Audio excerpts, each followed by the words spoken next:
siguro yun.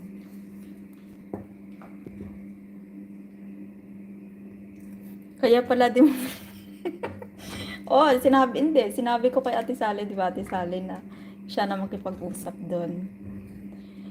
Siyempre nung una, siyempre pinansin ko, binati ko, ganun. Pero kasi nung nagtanong na, alam ko na yung kasunod nun. Kaya, kunwari, hindi ko na lang siya hindi ko siya nabasa, char lang. Kumayas, sama ko, di ba? At saka ang gusto nun Ate Sally, ano ba? Pag pumunta daw siya ng Pilipinas, yung gustong business noon, apartment daw. Magpaparenta daw ng apartment. Yun yung sinasabi eh. Tapos gusto na ano, kambal na anak. Sabi ko sa kanya, gusto mo gagawin kong triplets yan kasi nga may powers ako. Ay, nako. Ligo muna ako. Sige, Ate Elsie, salamat po. Salamat, guys.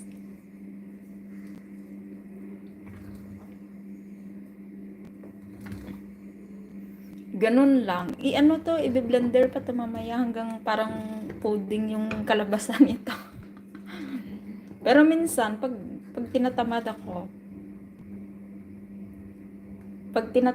hindi ko na siya, hindi ko na siya binablender kasi 'di ba? Anak, kakainin naman nilang ganun. Magkakaanak pa ba yan? Na. Ewan ko, yun yung gusto eh.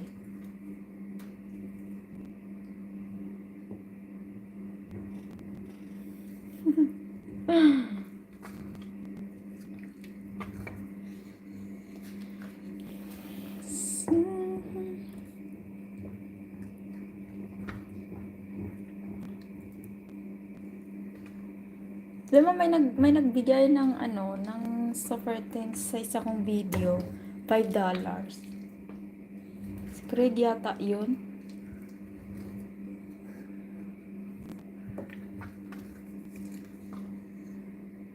Oh, diba?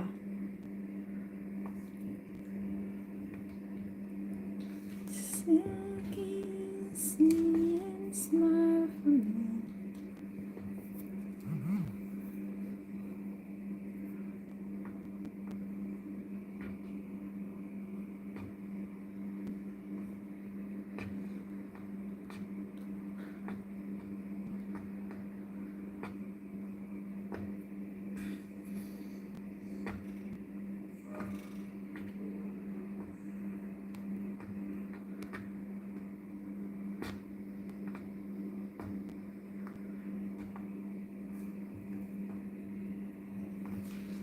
Hi Scott, good afternoon Iski. I hope you have a wonderful day, Ingat.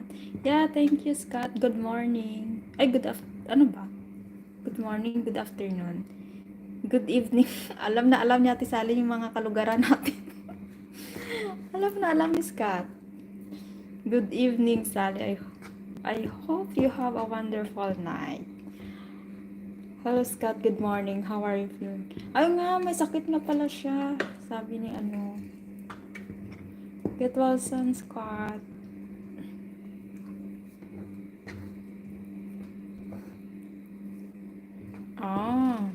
Okay na siya. That's nice, that's good.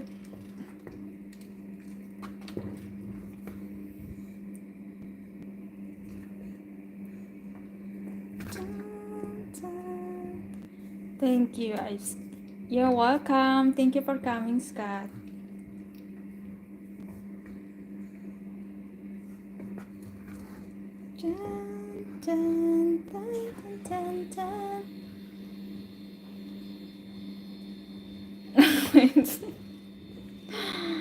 Ay, nako. Ayan na naman. Ay, wala na dito, Ate Sally, yung yung nagbantay. Hopefully, go home today or tomorrow. Yeah, hopefully, Scott. Gracia. Yes. Thank you, guys. Mag-highlight nga ako.